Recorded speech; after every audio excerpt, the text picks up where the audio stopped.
Thank you very much. Thank you for being here today. I'm going to start by giving some numbers from yesterday, Thursday. Massachusetts has reported 82,182 cases of coronavirus. That's an increase of 1,685 from the day before. The state now has reported 5,482 deaths, and that was up 167 over Wednesday. Boston's numbers as of yesterday, we have a total case of 11,395 total cases, an increase of 111. We have 551 people who have passed away. That was 9 up from the day before. And our prayers, thoughts and prayers continue for all the family members that have sick loved ones in hospitals. We want to know that we're thinking of you and praying for you. And to all the family members that lost loved ones, you're in our thoughts and prayers. We also have now confirmed 4,089 recoveries. That's an increase of 141, which means our numbers of active cases in Boston continue to decline, which is a good thing. Boston Hope Medical Center is currently serving 131 individuals, 50 on the shelter side, 81 on the hospital side. Altogether, we've treated roughly 700,000 COVID patients at the convention center. Today, I'm going to provide an update on our progress with COVID testing, including results from our antibody study we conducted in partnership with Mass General Hospital. The purpose of the antibody study is to get a better understanding of the presence of COVID-19 here in the city of Boston. We tested 750 residents from 4 different zip codes around the city of Boston, in East Boston and Rosendale, and 2 zip codes in Dorchester. I want to thank all the residents who participated. I want to thank all the people who participated. We ended up with a demographic cross-section that was not a perfect match for our population, but it did draw significantly from each of our different neighborhoods and communities. Participants in the study had not tested positive for the virus before. They were not currently having any symptoms, so they had no reason to believe that they were infected and would be getting tested under the current criteria. They were tested for the presence of antibodies, which indicates a past infection that your body has fought off. They were also tested for COVID-19, the COVID-19 virus, to get a sense of the current infection rate. What we found was that 9.9% of the participants tested positive for antibodies, indicating past infection. 2.6 tested positive for the virus, meaning they were currently infected with COVID-19. Those individuals were provided with access to care. We saw differences in numbers in different neighborhoods. That's an indication of how localized the spread can be and how targeted our response needs to be and needs to continue to be. But we did not see any significant differences for race and ethnicity. That shows why it's so crucial and critical for us to understand and respond to the disparities that we do see in the cases and our numbers. And that's the work that we continue to do ongoing. We've been briefed by research teams who have been in conversations about what these results mean. I want to be clear that this is a sample of residents in 4 different zip codes. It does not give us a defined citywide picture. But the results do suggest some lessons about how we move forward. A 10% antibody rate is lower than what we would have expected from earlier models of the virus spread. So the steps that we've been taking collectively and individually to slow the spread have certainly been working. We should be happy and proud as a city of that, and thank you to all the folks for part of this. I'm grateful for everyone who's doing what they need to do to keep themselves, their family, and their city safe. But we must remain vigilant. If 10% does reflect the citywide antibody presence, then 90% of the people in the city of Boston have not been exposed.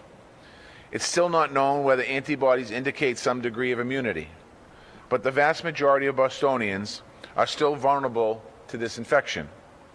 It's another way of seeing why we could be susceptible to another surge if we don't move forward and use extreme caution. Another takeaway for everybody is that if 2.6% is currently infected, an infection rate of people with no symptoms, that's roughly 1 out of 38. So the people that were tested and tested positive had no symptoms. So that means that 1 out of every 38 people could be walking around with the virus, with no symptoms, and potentially spreading the virus. It tells you why we are asking people to stay home as much as possible and practicing physical social distancing. It tells us that wearing a face covering is so important to do. Transmission is happening when there are no symptoms present and people have no idea that they're infected. And covering your face does reduce the chance of transmission, especially from you to other people. And the more people who do it, the more it helps. I want to take a minute to thank Dr. Peter Slavin, the president of the Massachusetts General Hospital, for your vital partnership on this study. Mass General is one of the leading medical research institutions in the world. Let me correct that. Mass General is the leading medical research institution in the world, and it happens to be here in the city of Boston. So this work that was done at the highest standards of excellence. I'm joined today by some doctors that are standing behind me.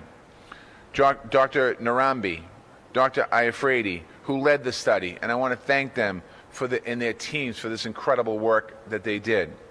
Also with us today is Dr. Jennifer Lowe, our medical director in the Boston Public Health Commission, who guided the study on end. And I also want to thank Dr. Lowe for her incredible work during the last 10, 12 weeks here in the city of Boston as we've been dealing with COVID-19. She is our encyclopedia that we go to. She makes Marty, Martinez, and myself look smart like we know what we're talking about. So I want to thank you, Doctor, for that. These findings certainly deepen our understanding of what we are facing here in the city of Boston, and it will strengthen our response moving forward. Testing data, as many have said, is key to this fight. And to move forward on any aspect of reopening, we need to know where we stand. The governor made this point yesterday, and I appreciate his aggressive stance towards expanding testing. Here in Boston, we are working every day to provide more testing for our residents all across the city in ways that are smart, accessible, equitable for every single community. We have also, as you heard me say, used the Boston Resiliency Fund to launch and expand testing at community health centers. And currently there are 20 sites up and running in the city of Boston. And we have increased testing each week in the city of Boston. Updated weekly testing data will be available later today for the press to put out to the public, and also be available for the public on our website. We are collaborating widely to advance this work with hospitals, community health centers, state government, life science industry, the philanthropic community. We believe in sharing knowledge, sharing data, and sharing resources. For that reason, we were proud to be selected as one of 5 founding cities of the Rockefeller Foundation Testing Solution Group, along with Los Angeles, Detroit, Miami, and New Orleans. It's a group of cities, states, and tribal governments that is sharing best practices and getting access to technical assistance for testing expansion.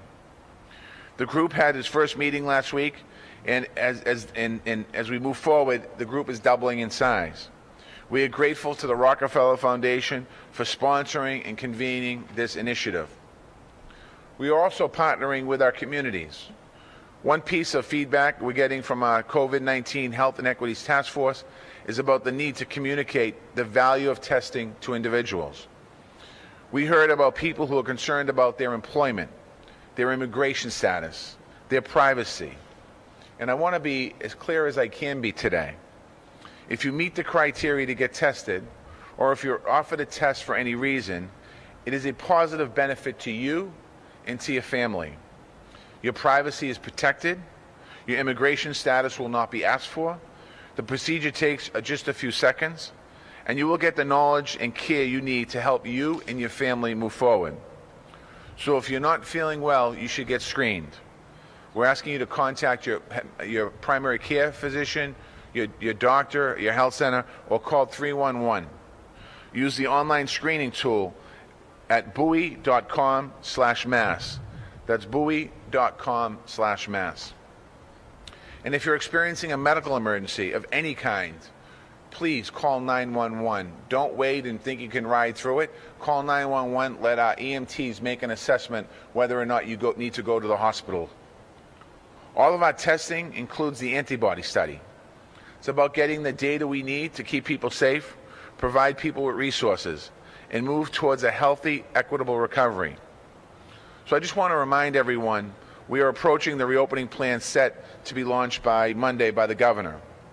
We have been gathering input from across our community and our economy and providing daily information to the state's advisory board. We will continue to work in collaboration with the state as plans unfold, and we will continue to make decisions for Boston based on data and the needs of our residents and the workers in our city. I want to be clear about a couple of things. One is the public health emergency declared on March 15th in the city of Boston remains in place until further notice.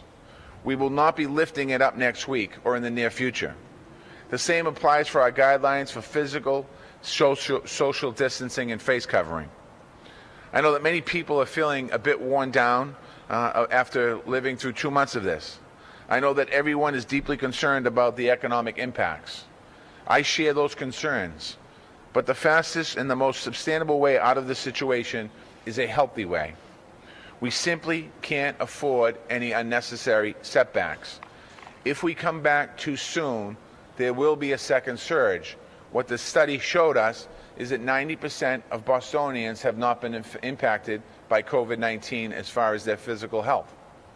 Think about all of the procedures that we've taken to get to this point by building a hospital at Boston Hope, by building 1,000 beds for our homeless population, having food stations set up around the city of Boston, helping our kids get educated. If we lax and take those safety nets away, and we have a second surge, we'll be in a bad shape, our hospitals will be in tough shape, and we'll be in a lot worse situation than we are today. We base our decisions on facts and based in science. I want to be very clear on that. All the decisions that we make here about reopening and moving back are going to be decisions based on facts, based on science. We prioritize the health and security of all of our residents. I want to see our city bustling again. I want to see people coming back in. I want to see construction starting again. I want to see our restaurants full. I want to see our retail shops full. I want to go to Fenway. I want to go to Foxborough. I want to go to the Garden. I want to do all the stuff that's been missing. But we can't, out of the safety, just jump right back into it. We're going to keep working to meet the needs of our families. Our seniors are in a vulnerable situation. Even when we start to reopen, our seniors are still in a vulnerable category. Our frontline workers, even when we start to reopen, our frontline workers are going to be in a vulnerable category. Vulnerable people, people that have pre-existing conditions, when we reopen, are still going to be in very vulnerable positions. Everyone in our city who's impacted by this crisis, I understand that. But I also understand, as I said Wednesday, I think I said this Wednesday, I said it one day, I said it's not the economy versus public health. It has to be worked together. I want to close again by thanking some of the heroes in this fight. This week is National Police Week, and today is Peace Officers Memorial Day. This observance was established by President John F. Kennedy in 1962. It's a time to remember and to honor the police officers who have been hurt, harmed, or killed protecting and serving our communities. You'll see City Hall lit blue tonight, and it has been every night this week in honor of Police Week. As we reflect on the sacrifices our police officers have made, we also think about the pain and the grief that their passing left on many others in people's lives. In a typical year, family members and fellow officers would be going to Washington, D.C., not only for commemorations, but for counseling and community building. They will miss that healing work this year due to this pandemic, so we hold them in our hearts even closer. Commissioner Gross, the command staff, as well as the Boston Police Relief Association are in contact with and supporting our local survivor community. My office here supports that work as well. We especially want to think of Officer Jose Martinez this year, who lost his life to COVID-19 on April 14th. Our prayers and supports are with his family, his friends, his community, his fellow officers. As we reflect on how all of our officers right now are putting themselves on the line for us in a whole new way to keep us safe. We have officers keeping distance from their families. We have officers interacting with the public and making arrests and also making wellness checks. We are making sure that they have PPE, but still it's a daunting prospect to face every single day. And that's on the top of the dangers they face in the usual course of their job. In the face of this pandemic, they have been resolved and courageous. We have come to expect that of them. But although we expect it, we should never take it for granted. We should never forget it. And we should always say, thank you.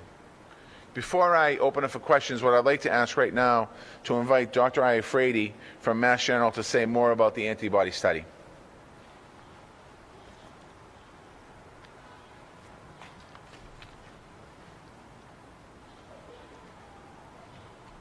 Thank you, Mayor Walsh, for your leadership in the city and through the COVID crisis, as well as in your leadership and support of this study in particular. I'd like to thank Dr. Narambe behind me, who's been critical in this, as well as Dr. Lowe and Chief Martinez. It's been a lot of work over the past month to get this study up and running. So I'm going to describe a little bit more in detail what Mayor Walsh described. He did a fantastic job telling you what we did and the results. But give you perhaps a little bit more detail. What we did is what we call a seroprevalence study, which is an antibody study, which gives us a snapshot. It's a picture in time of one moment in time of what it looks like across 4 neighborhoods in terms of the number of asymptomatic individuals who've been infected, that is, they have antibodies, or who are infectious, that is, they are PCR positive using the nasopharyngeal swab. So when we talk about antibody testing, you can think of it in 2 ways. The first is for the individual. And I think a lot of people, in fact, most people who are excited about participating in the study participated for one reason. They want to know, have I been infected and am I immune? I think the level of anxiety we know amongst everybody in our community is very, very high. And the desire is to know, am I immune and protected? I think as physicians, we are going to recommend people be very, very cautious as they look at antibody results, specifically if they're positive for antibodies. We do not have data currently that says that you're protected from reinfection. So we're very, very hesitant to recommend any action or change in action, whether it's social distancing or mask wearing, based on antibody testing. So that leads us to why do the testing then? And that leads us to what we don't know. We only really know the tip of the iceberg right now in our community, which is of the symptomatic people with symptoms, how many are PCR positive? How many have the virus? That's just a small percentage of people who likely have been infected and either didn't know about it, had mild symptoms, or otherwise. So what does the base look like for that iceberg? And that's why we do these tests. So this was a pilot study. We tried to get it across the city in multiple different neighborhoods. We looked in 4 different zip codes. And the aim was to look at 1,000 asymptomatic Boston city workers and residents. And the study is particularly powerful because we did both the virus test and the antibody test on the same individuals. For a number of reasons, that makes it very powerful as well as safe for the individuals. The subjects were accrued over 2 weeks at 3 different sites, East Boston and Dorchester, which are 2 of the neighborhoods that have been most highly affected by COVID-19 in the city of Boston, and a 3rd neighborhood also affected, as have all, Roslindale. And so we focused on those 3. We aimed to get a good ethnic balance across the city that was representative of the city. And it wasn't perfect, as Mayor Walsh mentioned, but I think we did a very good job and tried our best to make this representative. The subjects, I should emphasize, were all volunteers, right? No one was coerced to do this study. They were all volunteers, and they were consented by phone, and they answered a questionnaire. And after they received that phone interview, they came on site through 3 drive-in sites where they received the nasopharyngeal swab as well as the finger stick assay. So in the end, we were able to enroll 750 people, a little bit less than what we wanted, 1,000, but enough to give us the answers we wanted in the time frame that we wanted. As Mayor Walsh mentioned, 2.6% of those individuals, approximately 1 in 40, were PCR positive, 9.9% were antibody positive. The highest rate was 13.3% in East Boston, a neighborhood we know is highly affected by COVID-19, and the lowest was 7.6% in Roslindale. And so that mirrors what we know about how affected those neighborhoods are. Those are both high numbers. I don't want to say that there's a major difference between all of those neighborhoods have significant amount of virus. So that's really the main take-home finding that we have. We did ask a questionnaire, so we have questions that we ask them about their own health and where they live and what jobs they do. We found no differences on the percentage of people who are antibody positive based on their job type, and that includes a large number of essential workers as well as workers who are staying home. And so that suggests that the city is doing a very good job in recommending how our essential workers protect themselves, which I think is an excellent sign for those workers who are probably very anxious themselves. There was no difference based on ethnicity in this study, but we probably need a larger sample size to be sure about that. You can ask, what are the best predictors of antibody positivity based on those questions? What symptoms or other things, other aspects of their lives may be a risk? So probably the most significant things were, we asked a question, if you answered yes to, do you think you had COVID-19? People who answered yes had a significantly higher rate of actually having antibodies, and so that makes good sense. The other two characteristics were, have you had a fever in the last month? Well, while the individuals on this study had no symptoms at the time of the study, if you've had a fever in the last month, or importantly, if you've had a change in taste or smell. So I think those are two things we know are obviously very tightly linked to COVID-19 and are important as we open up the city for people to keep in mind if they experience those symptoms, they should be very careful. So in summary, 1 in 40 asymptomatic Bostonians in these neighborhoods that we tested are PCR positive and possibly or likely infectious, right? That is a big number. 10% have been infected or antibody positive. So you can ask, where does that put us? What do those numbers mean, and can you put them into some kind of context? I find it easier perhaps to say where we are not. So where are we not? We're not at 70% antibody positivity, right? When you look around at people around you, 7 out of 10 of them do not have antibodies. That 70% number is important. It's the number we think is needed for COVID-19 to reach what many people have discussed, which is called herd immunity, which is the ability for the community to begin to defend itself or protect itself from the virus coming in. And 10% of people have antibodies, as Mayor Walsh mentioned. That means 90% of our residents are still susceptible. We don't know for sure, even the 10%, if they're susceptible or not. So we're not there. We're not at the 70%. We've all had it. We're safe and past this. We're also not at 1 or 2%, which you might expect in a more rural community, maybe in Western Mass, some of the more rural communities perhaps. We don't have that data yet, where the risk of transmission might be low. So we're somewhere in between an environment where the transmission is low and the risk is low, and where we have herd immunity. And that's a fairly anxious place to be. And as we open up the city, certainly we recommend and back up Mayor Walsh's comments that caution has to continue to be exercised. I commend the mayor on his reliance on data and science, and I would say we'll continue to back up the city as needed to do continual studies. This was, again, a snapshot in time, a single point. To do these things right, you have to look over time at multiple time points to see the trajectory of where we're going. And so we'll be there to assist the city. If I'm permitted just 1 minute for acknowledgments.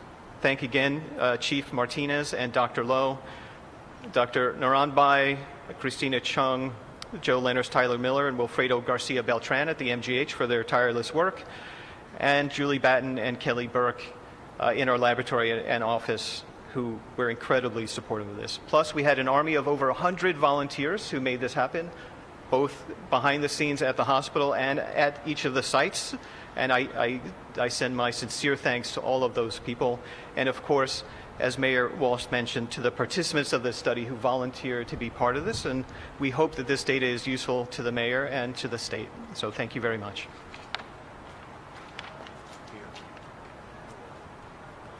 Thank you, Doc. And what I'd like to do now is I'm going to ask Marty Martinez to come up if you have questions about the antibody test, so we can get the right doctor at the microphone to answer any questions you might have. Okay. So there's a couple questions that were submitted in advance. This is from Martha Beevinger from WBUR. Will the antibody results help you map a reopening plan? And if so, how? a little bit of information to be able to share with everybody. I mean, to what you've heard, for the city, it allows us to have some information about where we see in the spread of the virus. And so what it allows us to do is remember that we've made progress in slowing the spread, but we have to remain vigilant. The mayor has said over and over again that we have to be cautious and be careful that we don't open too quickly, which then can make more folks vulnerable. The rate of infection for people without symptoms is also concerning, and so we want to make sure that we stay on top of that as we continue to move forward.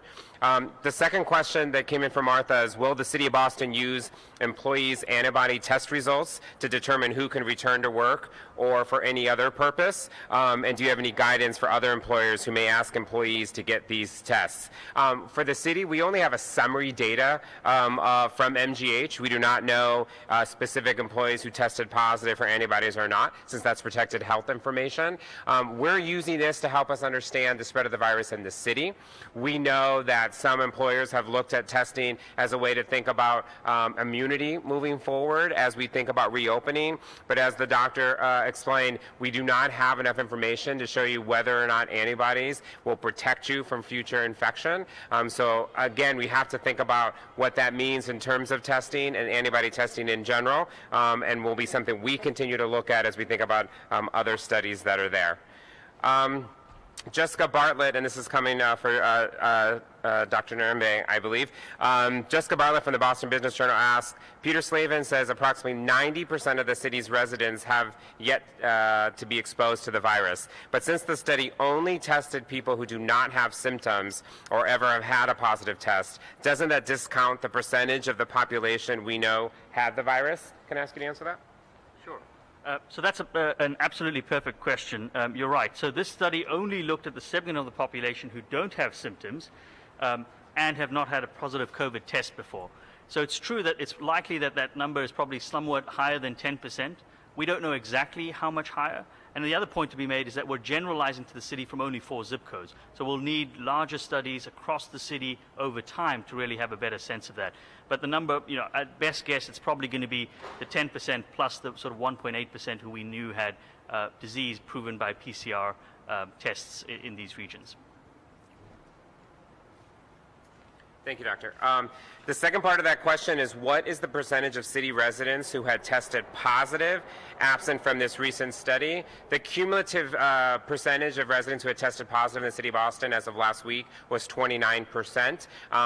But from just last week, not the whole period, but just last week, was 20%. So we've continuously seen that number go down as we've tested more, and as the mayor mentioned, we'll have more data to share later today. Nick DaCosta from Boston.com asks, this is probably a question for the mayor. Danny Ainge said in an interview yesterday that he's hoping the Celtics can reopen their practice facility in Brighton next week for individual player workouts, as other NBA teams have already done in other states. Given the current state of COVID-19 in Boston, do you think that could be a possibility? Okay. Okay, good. I'm not going to answer the Celtics question. Let's see. And we'll open it up for other questions that people may have about the antibody testing, and then we'll turn it back to the mayor.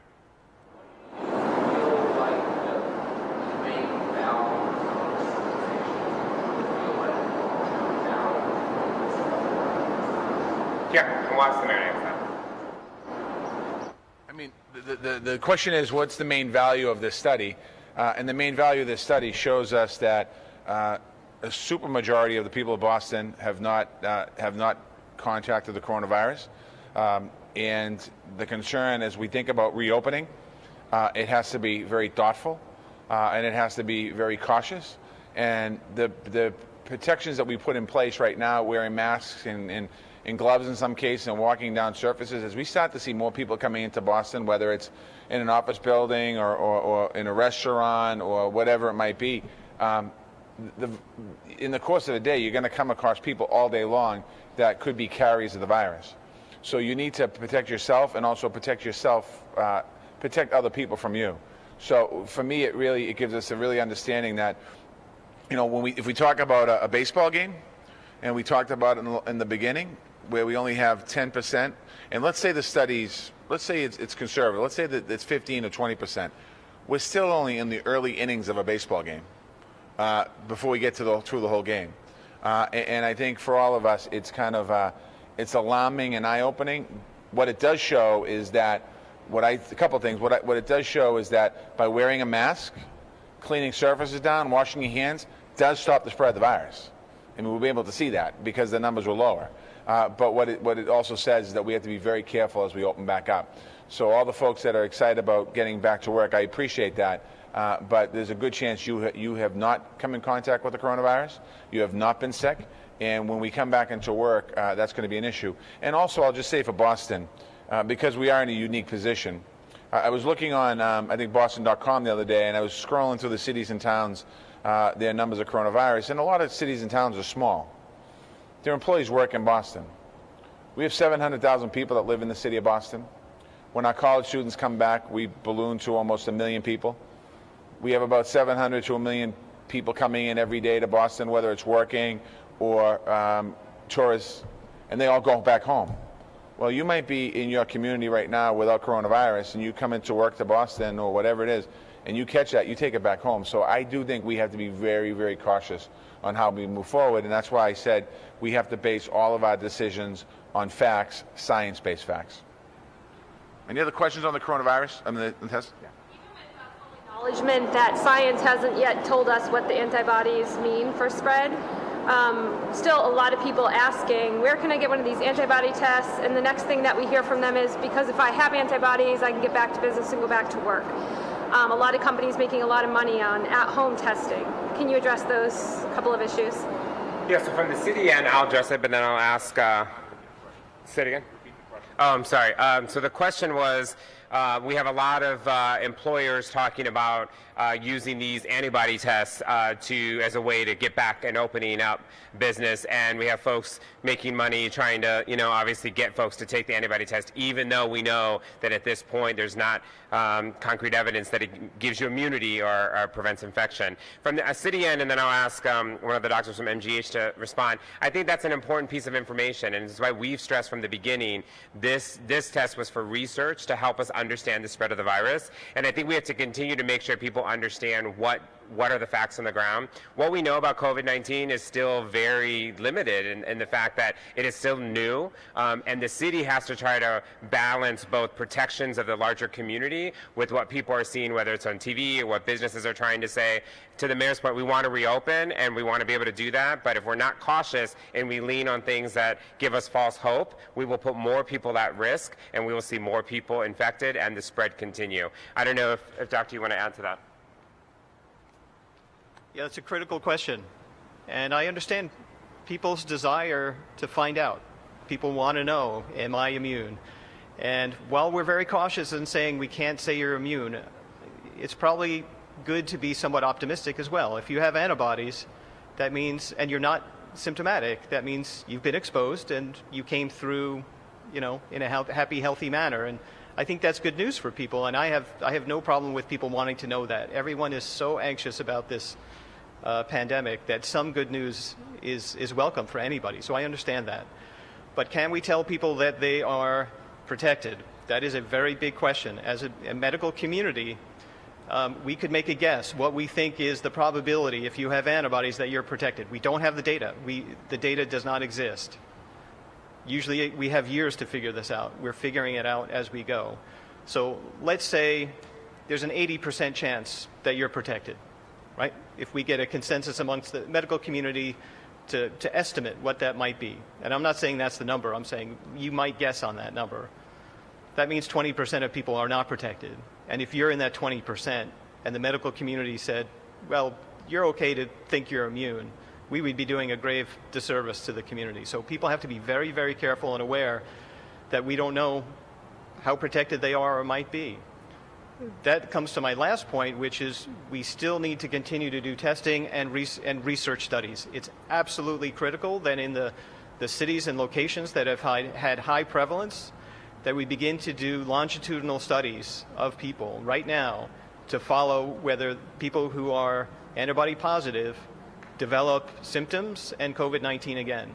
And so to me, it's kind of a call to arms to the scientific community to get those studies up and running. Of course, we hope there'll be a vaccine soon, and I think we're all hoping that that's going to be sooner rather than later.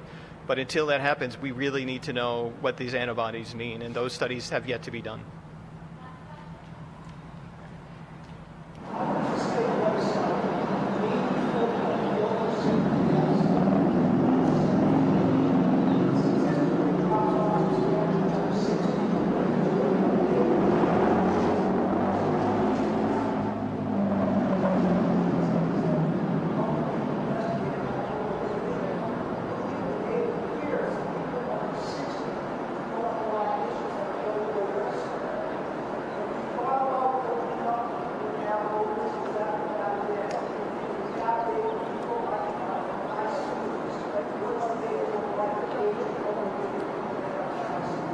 So I'm going to ask one of our doctors to answer this question, but just to repeat it, the question is, when I look at state data on the state website, I see that the overwhelming majority of folks who have died are over the age of 65. I think it's 69 actually, but and that we also see the majority. And we also see the folks who are dying are also much more likely to have a comorbidity or some other underlying health condition that does it. The question is, are we looking to try to reopen, thinking about that priority population and understanding that there's a subset of folks who are most at risk? So who would one of the doctors want to take a stab, Dr. Lowe? That's a great question. I think there's a couple levels to discuss with that. First of all, it's like any other infectious disease. It's the person who's suffering the disease, but the people that person comes into contact with. So I, as a person under 65 with no comorbidities, might get COVID-19 and be fine. However, I, as a physician, interact with patients who have comorbidities. I have a mother. I have a young child. I go to the grocery store and interact with many people. So we're trying to protect the community as a whole. And so although there is a way to stagger it like that, you can never be certain that you're going to prevent disease in those high-risk individuals. You're putting everyone at risk, even if you open up to those people who are low risk for getting ill. The second is that we have seen this disease impact certain populations disproportionately. And so when we talk about opening up the city and making sure that people are staying healthy, we want to make sure we do that equitably and that everyone has an opportunity to be healthy, stay strong, avoid the disease. So if we cherry pick in some ways, even if it is based on data, we put those people who are at risk of inequitable access to care even more so at risk. I know there's one question. Let me get this Celtics question answered. All right, from Boston.com, Danny Ainge said in an interview yesterday that he's hoping the Celtics can reopen their practice facilities in Brighton next week for individual player workouts, as other MBTA, not NBA. I mean, sorry, I'm confusing the basketball league with the MBTA. The NBA teams have already done in other states. Given the current state of COVID-19 in Boston and Massachusetts, do you think that's a possibility? I know that there's certainly a lot of anticipation leading up to May 18th. I expect that answer potentially will come next week when the governor lays out the reopening guidance. We'll have further clarity on that question and many other questions. And certainly, I think, treating sports, whether it's the NBA or NHL or Major League Baseball, as an industry in the city. So what we'd be asking them to do is put a plan together, submit the plan, let us see what the plan is to protect their employees and protect all the folks associated with it. I don't see a time anytime soon where we'll be going back to sports in stadiums as far as fans, but I would like to see if they could do it, some of our sports teams potentially coming back and playing without fans.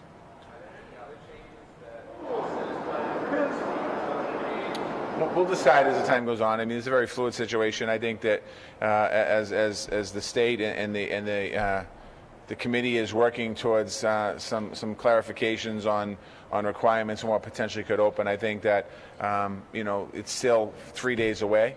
And what I've found out throughout this whole crisis here is that 3 days is a lifetime, and things change so drastically from day to day. Even with measurements, and in the beginning of the week, we were on a 3-day decline in testing positives here in the city of Boston. I think we went from like 60 to something to 50, and then yesterday we had 111 increases. On Wednesday, I reported 0 deaths on Tuesday, and yesterday we had 9. So again, it's a very fluid, changing situation.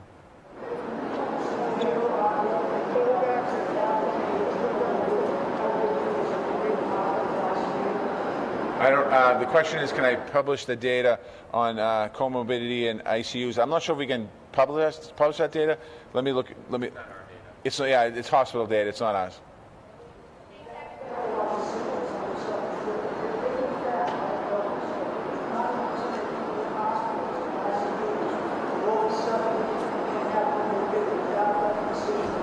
So the question is, if people over 70 years old would affect my decision. I can't speak for the governor.